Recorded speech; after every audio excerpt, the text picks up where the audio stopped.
Canterlot, capital of Equestria, home to ponies of all races, and the center of a thriving nation. A city of progress, of magic, and invention.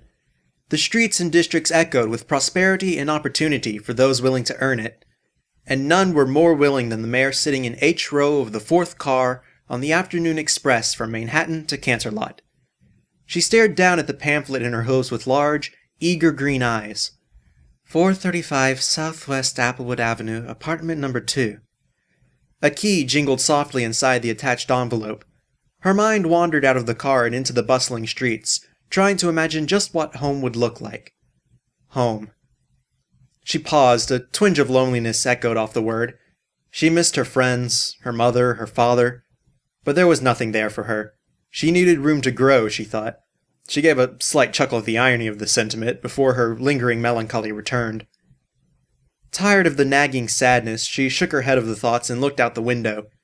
Trees rushed by as the tracks wound their way along a mountainside. It reminded her of the stories her father used to tell about the hills of Scotland, the placid lakes, the rolling hills. It almost made her wonder if she should have headed there instead. You wouldn't like it, lass. Is she pretty? Aye, but Scotland's got nothing but potatoes and ale. Oh, come now, Wode. It's hardly fair to talk about your homeland like that. Scotland is a wonderful place. You're just exaggerating. Her mother turned and patted her on the head. Don't listen to him, Barricade. He's just being daft. Oi! I never said she weren't wonderful, Callie. It's a pure dead fantastic place to visit, aye. I'm just saying it's hardly a place for anyone to find their future. Why do you think I left? Her lips parted in a gentle smile as she recalled the noogie that followed. You're big. Barricade slowly turned to face the tiny, squeaky voice and was met with a wide-eyed stare of a little white earth pony colt. Well, maybe you're just little, she chuckled. What's your name, laddie? I'm Chip, the little colt shouted, managing to become airborne for a brief moment. I'm 7 years old. Barricade snickered quietly. Well, hey there, Chip. I'm Barricade, and I'm 19 years old. So you're going to Canterlot too? Yeah. Are you excited? Yeah. Me too. Barricade stuck her hoof out toward Chip as he eagerly clapped his hoof to hers. Chip! Marble Chip! Come back to your seat. Aw, Mom's calling me, Chip said, ears wilting. Well, I just wanted to say hi. Bye, Barricade. Well, the ride is going to last for a few more hours. I'm sure I'll see you again, she said with a wink. They saw quite a bit of each other over the next few hours, primarily through funny faces made at each other over the tops of the seats. Chip fell asleep soon after lunch, though, leaving Barricade with nothing to make faces at other than her window. It was basically the same as a few hours ago. Trees, lakes, hills. But then it all began to move away from her as the train turned. In full view stood the capital of Canterlot. It was everything she imagined and more. The pictures, the pamphlets, everything spoke of its wonder, but failed to capture just how beautiful the city was. Barricade's heart raced. It felt as if she could name every major structure from this distance. The observatory, the gardens, the castle, the market quarter, the grand station, and she never even stepped inside the city's borders. The smile she wore for the last few hours shone brighter than ever. She knew it wouldn't be long now. The train jerked from slow to stop, and the doors slowly opened out to the platform. Every pony seemed to rise from their seats at once, bumping into each other as they grabbed their baggage and headed outside. Barricade waited in her seat patiently, watching the ponies shuffle past, a few giving her a curious or awestruck look in return. One of the last to pass her was a little tuft of white in the sea of colors that called out to her, "Bye, Miss Barricade!" She chuckled a little as she rose from her seat and grabbed the few bags and packages she possessed and pushed them out of the train before her. The small portal offered a glimpse beyond the incredibly camped confines of the railcar. Her vision swam a little, her heart fluttered, her breath hitched as she resolved herself to take the first step of her new life. Slowly, she picked up her hoof and stepped out onto Platform 5 of Canterlot's Grand Station. The building pulsed with life. Thousands of ponies of different colors, races, and personalities danced in and out of the ever-shifting weave that was the station's main lobby. Quickly, Barricade gathered her things into numerous saddlebags and slung them over her back. She felt a soft thump against her foreleg, followed by the sound of disgruntled shouting. She looked down and backed up, knocking something over. In front of her, a stallion was staring at her, no longer ranting, but certainly not placated. Barricade apologized and turned around to see a pile of luggage toppled behind her, a family of Pegasi glaring up at her in return. Again, she apologized and started making her way away from their judging stares. She moved with the crowd, no longer caring which exit was which, just hoping that her first moments in Candlelight wouldn't be an omen of some kind. She opened her eyes and momentarily froze. Everyone was staring at her. She knew why, and she didn't care for it. Barricade dropped her eyes and focused on the ground beneath her hooves, moving forward, moving toward the exit.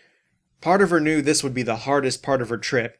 Manhattan Central Station was a close second, but she knew that she'd be fine. She was always fine. "Ma'am, you can't go that way. It's under construction," someone shouted through the crowd. "Huh?" Barricade yelped as she quickly lifted her head to identify the speaker, wincing when instead she slammed her head into one of the top parts of the station's many doors. "Ah! Bloody hells!" She heard a few snickers emanate from the crowd around her. A short, portly unicorn quickly scampered over to Barricade from nearby. She looked him over through one eye as she rubbed the top of her head with a hoof. He was just in uniform and had a look of concern on his face. "Didn't mean to startle you, ma'am, but that path is off limits until they finish the Coastal Line's railway." He smiled for a moment as a relatively awkward silence fell over the scene. "Are you lost? You don't seem like you're—" "Like I'm what?" Barricade hissed, holding her stare for the briefest of seconds before relaxing. I'm sorry. I get it from me, da." The stallion smiled up with more than a hint of nervousness in his features. No, I understand, certainly. Would you like directions anywhere? I'd be happy to help you get where you're going." Barricade rubbed her head one last time and gave it a thorough shake. "Aye, if it's not too much trouble." She plucked her home address from the side pocket of her saddlebags and sat down.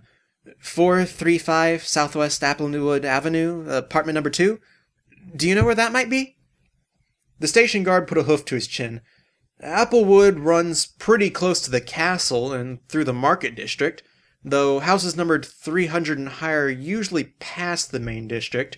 Really nice neighborhood, by the way. Go out this exit, and once you're airborne, look for the walking directions. Please," Barricade said, fidgeting in place. "I'd rather just walk, if that's not too much trouble." The stallion tilted his head. "All right, but I gotta get back to my post. I can only tell you once. So, take a right once you get out. Stop at the Fountain Plaza in Market District and look for a sign that says Applewood. Should be on your left once you get there.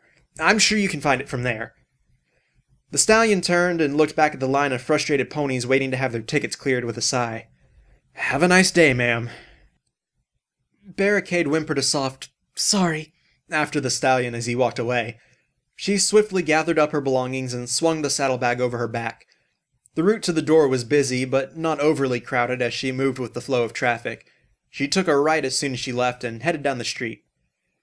She had the feeling that she was headed the right direction, as the smells that were growing stronger were absolutely delicious. She crested the hill and looked down at the sprawling plaza. Vendor carts, restaurants, and stores lined the streets. She thought that the station housed the most ponies in one place that she'd ever seen. She settled on labeling it the second busiest place she'd ever seen. Barricade scanned the horizon and spotted a wide path to the left of the plaza.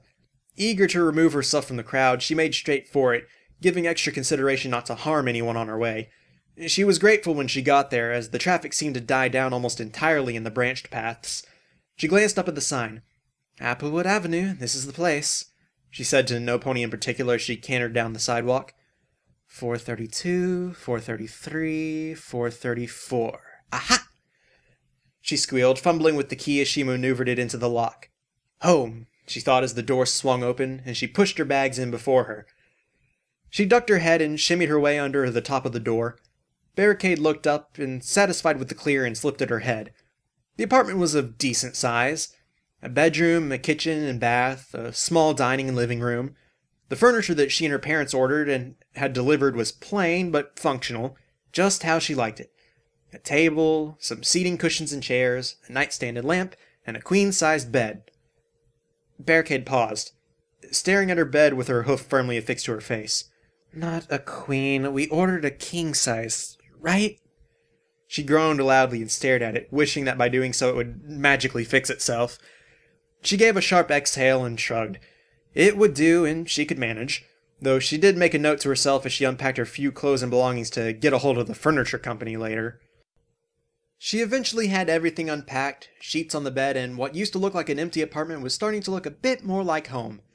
She smiled in satisfaction and folded her saddlebags when a soft crunch came from within. Her ears perked and she slowly reopened the bag, fishing out a small pamphlet. "We're no miracle workers, but if we can do anything to help you, I promise we will try. But you have natural talent for this, Barricade. We need ponies like you. There's a lot of opportunity here." All fall silent for a moment. "When can I start?" "3rd day of February," Barricade whispered under her breath. "Canterlot Castle, 7 in the morning." Barricade took the paper to her bedroom and set it on the nightstand as she crawled into bed, wincing at the groaning complaints that it made. Convinced that the frame wasn't going to give up on her, she snuggled down into her blankets, staring up at the ceiling.